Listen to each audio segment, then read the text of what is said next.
ప్రభువునందు ప్రేమటువంటి దేవుని పిల్లరా, ఈరోజు మనం బ్రతుకున్నామంటే కేవలం యేసయ్య కృప. అందుకు అపోస్తలుల కార్యం 17:5 చదువుకుంటే, ఆయన అందరికీ జీవమును ఊపిని సమస్తమును దయచేవాడు.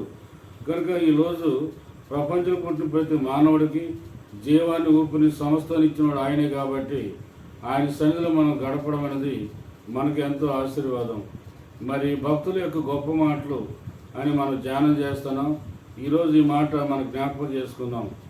సోమర్తనం భిక్షాటం యొక్క తాళపు చెవి, అది సమస్త కీళ్లకు మూలము. చార్లెస్ స్పర్జన్ గారు చెప్పారు. కనుక భిక్షాటం అంటే ఇక్కడ సోమర్తనం అనేది ఓ భిక్షాటం లాంటిది. భిక్షం ఎత్తుకున్న వ్యక్తి ఎలాగైతే తన జీవితంలో మరి ఇతరుల దగ్గరికి వెళ్ళి ఆధారపడతాడో, ఈరోజు సోమరవాడు కూడా ఇతరులపైన ఆధారపడి దేవుని యొక్క ఆశీర్వాదాలకి మరి ఎడంగా ఉంటున్న వ్యక్తి ఎవరంటే సోమర్తనం.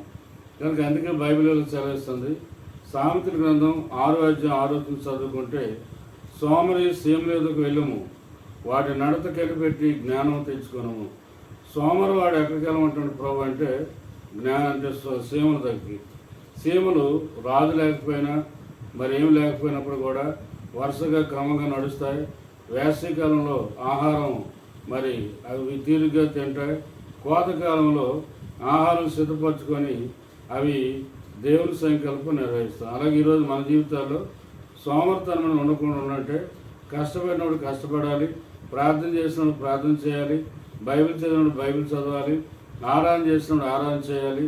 ఆ సమయం గడిచిపోయిన తర్వాత మనం ఎన్ని చేసినా వ్యర్థమైపోతుంది. అందుకే సోమర్తనం మన జీవితం ఉండకూడదని చెప్పి బైబిల్ చదివిస్తుంది. అందుకే సామెతలు 6:9 చదువుకుంటే ఈ విధంగా రాయబడు, సోమరి ఎందాక పండుకొని ఎందువు, ఎప్పుడు నిద్ర లేచదు అని రాయబడుతుంది. సోమవాడి జీవితం ఏంటంటే ఎప్పుడు కూడా నిద్రపోవడమే. మరి మంచం మీద అటు తిరుగుతుంటాడు కనుక వాడు ఏ పని కూడా చేయలేడు. అందుకే వారిని బట్టి దేవునికి మనకు అవమానం జరుగుతుంది. మరి సోమర్తనం ఉందా ప్రియమైన సోదరులారా? మరి దేవుని కొరకు సురుగ్గా మనం బ్రతుకుతాం లేదో ఒకసారి మనం పరిశీలన చేసుకుందాం.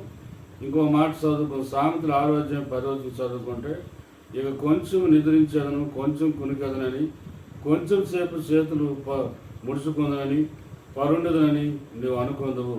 సోమర్తన పని ఏంటంటే ఎప్పుడు నిద్రపోవడం చూస్తాడు. ఇంకా కొంచెం నిద్రపోతాను, ఇంకా కొంచెం కొనుక్కుతాను, ఇంకా నేను కాలు చేతులు ముడుచుకుంటానని చెప్పి సోమరాడు అలా జీవిస్తాడు. అందుకే బైబిల్ చెప్తుంది, అందుచేత దోపిడిగాడు వచ్చినట్టు దారిద్ర్యం ఎందుకు వచ్చను. కనుక ఒక మానవ జీవితం దారిద్ర్యం పోవాలంటే సోమరతనం పోవాలి. అందుకే బైబిల్ చెప్తుంది, శ్రద్ధగల వారు పుష్టిగా నుందరు, ఐశ్వర్యవంతులు అవుతారు రాయబడుతుంది. కనుక ఎవరైతే శ్రద్ధగా పనిచేస్తారో వారి జీవితాల్లో ఆశీర్వదించబడతారు, దీవించబడతారు. అందుకే ఈ విధంగా రాయబడుతుంది, ఆయుధదారుడు వచ్చినట్లు లేముని యొద్దకు వచ్చును.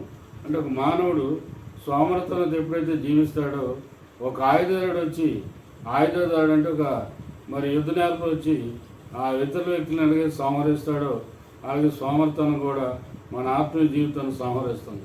కనుక అటువంటి భయంకర పరిస్థితి నుంచి విభక్తి నుంచి విడుదల పొందాలంటే మనం అందరూ సోమర్తనం ఉండకూడదు.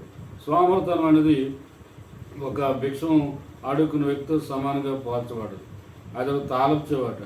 అందుకే భక్తులటువంటి చార్లెస్ స్పర్జన్ అంటారు, మరి అది సమస్త కీళ్లకు మూలము. ఈరోజు సమస్త కీళ్లకు మూలం ఏదంటే సోమర్తనం. కనుక నీ సోమర్తనం ఎప్పుడైతే పోతుందో అప్పుడే దేవుని యొక్క ఆశీర్వాదాలు దేవుని పొందుతామని చెప్పి బైబిల్ చదివిస్తుంది. అటు ఆశీర్వాదం మీకు కలుగు చేయను గాక. ఆమేన్. ప్రార్థన చేసుకుందాం.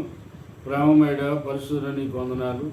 చదవబడిన వాక్య భాగం అనేకమైన జీవితాల్లో ఫలించిన నీ కృపను దయచేయమని, ఇది నాయన మరి చూసినవారు, లైక్ చేసినవారు, అలా విన్నవారు వారి జీవితాలు గొప్ప కార్యాలు జరిగించమని, సోమర్తనం నుంచి విడుదల పొందే నీ కృపను దయచేయమని యేసయ్య పరిశుద్ధ నామమున అడిగి వేడుకొనుచున్నాం తండ్రి. ఆమేన్.